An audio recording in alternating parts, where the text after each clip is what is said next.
You stumble upon a centuries-old box, hiding a secret that was never meant to be uncovered. Because the moment you learn about the past, you're sealing your own future. And this is Scream of the Banshee, 2011. So stay quiet, and let's rewind. A blacksmith is forging a weapon for battle, but this isn't just any weapon. Priests gather around, chanting prayers, blessing it, because this won't be an ordinary fight. A knight rides out with his soldiers through the forests of Ireland. Ahead of them, a woman in a red cloak is fleeing. But not for long. The Templar knight raises the weapon, strikes, and she's thrown off her horse. The soldiers approach her, but she's not human. With a single scream, she destroys them instantly.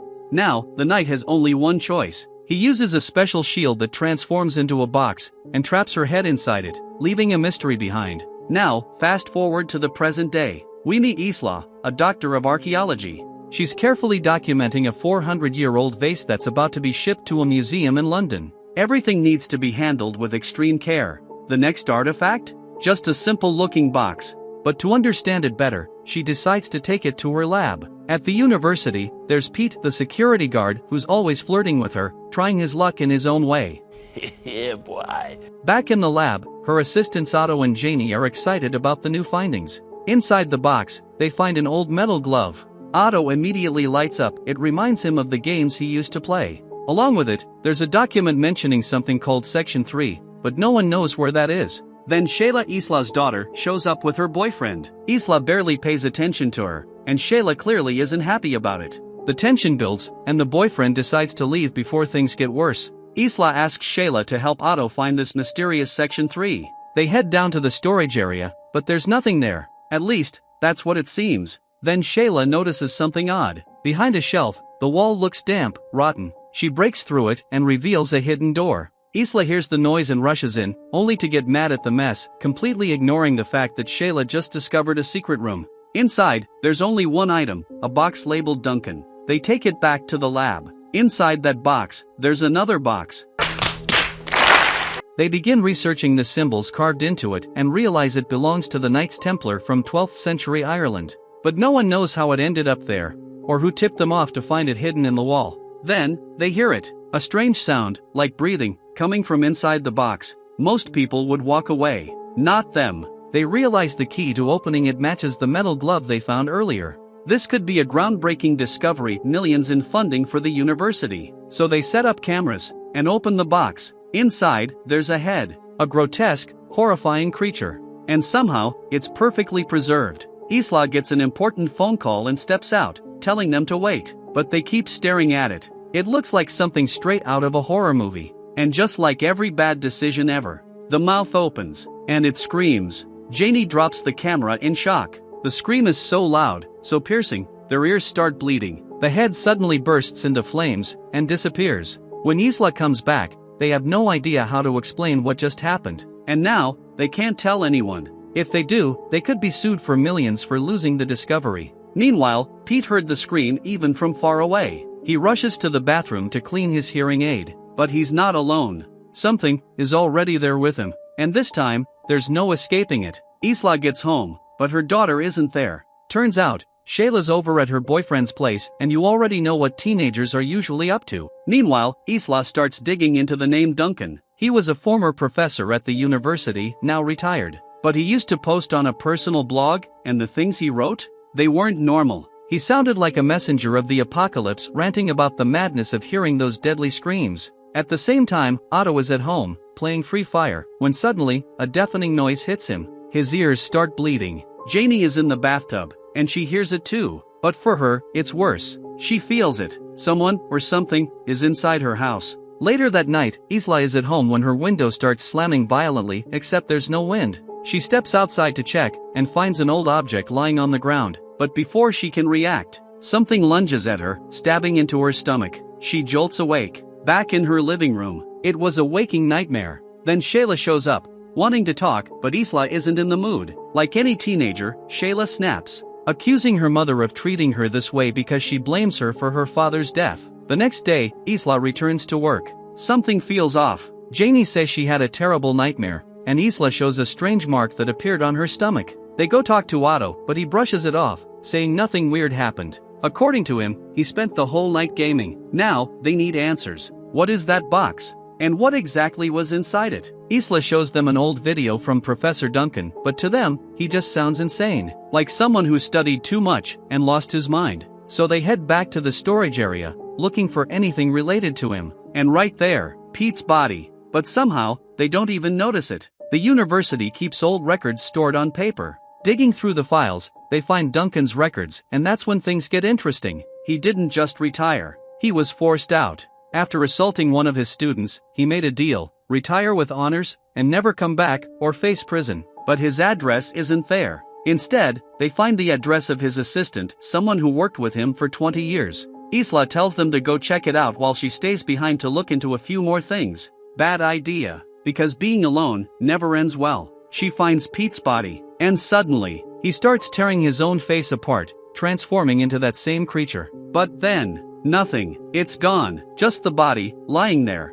That night ends in chaos. They need to solve this, before more people get hurt. Isla tries calling Shayla, but she doesn't answer, because Shayla is planning to run away with her boyfriend. Once her mom's contract ends, they're supposed to move to another city, and she doesn't want to go. Meanwhile, Otto and Janie keep digging into Duncan's research. That's when they find the word, Banshee. A creature from Irish folklore, known for tormenting people until they die. And right then, something passes behind them. A figure, in a red cloak. Otto follows it, almost hypnotized, because to him, it looks like a beautiful woman, and he thinks he might actually have a chance. Big mistake. He walks right into the trap and nearly dies. But something stops it. That's when Otto comes up with a theory. The creature can only kill you if you scream. That's what it wants. And since he was being suffocated, he couldn't scream. At that moment, Shayla shows up with her boyfriend, looking to talk to her mom. But Isla is already gone, searching for Duncan's assistant. Otto and Janie head home. On the way, Otto awkwardly tries to flirt, asking if she wants to come over,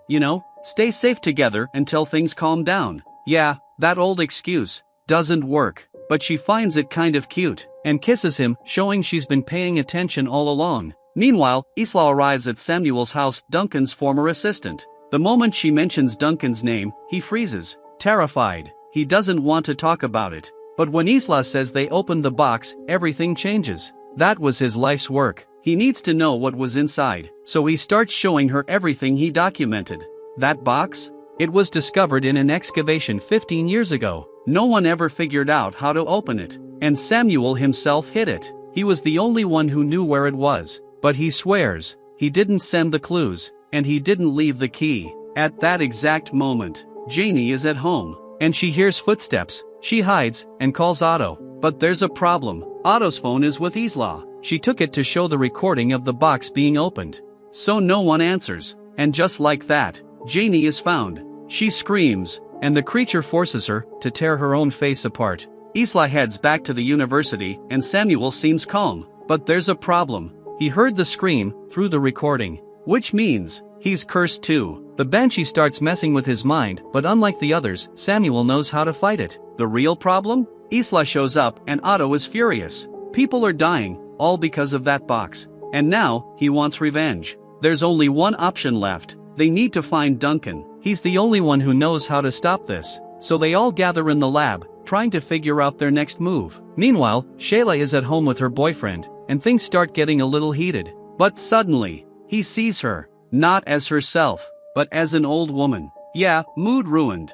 They almost die right there. But Isla arrives just in time, grabbing a weapon and putting a stop to it. No time to waste. They all jump into the car, heading straight to Duncan. On the way, Otto makes one thing very clear. Whatever happens, do not scream. And right on cue, the Banshee appears in the middle of the road. They crash hard, and let's be honest, the only one without a real name? Yeah, he's not making it. A branch pierces through the windshield, straight into him. And now Isla finally acknowledges him, because he tried to save her daughter. A little late for that, though. Honestly, better if she never met him. They finally reach Duncan's house, a full-on mansion. Samuel checks the security cameras. They've got the box and the key. The gate opens. But something's wrong. The place is a mess. And suddenly, gunshots. Duncan has completely lost his mind. They rush inside, trying to find cover. But you already know how this goes. There's always someone who hesitates. Shayla hides under a bed, but tries to move,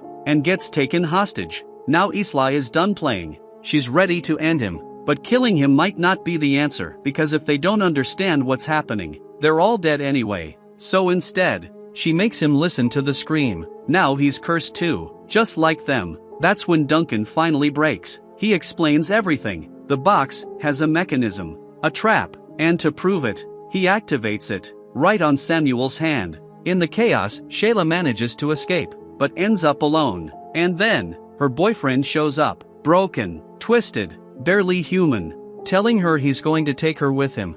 And she knows, she can't scream. Back inside, Duncan reveals the weapon created by the Templars, the only thing capable of forcing the Banshee into a physical form. They use it, and just like that, the creature becomes vulnerable. Now there's only one thing left to do, take the head, again, and they do it. But Duncan snaps, completely. He says he's taking the box. Not happening. Isla grabs the weapon, and takes him out. The box is finally secured, locked away, in a place where it should never, ever be opened again. And if you made it this far, stay quiet, because the Banshee might just pay you a visit. And honestly, this creature is just like real life. Your girl can scream at you all she wants, but if you scream back, yeah, you're done. So just drop a like real quick, nice and quiet. Comment whatever you want today, you're free. I'm out. Thanks for watching.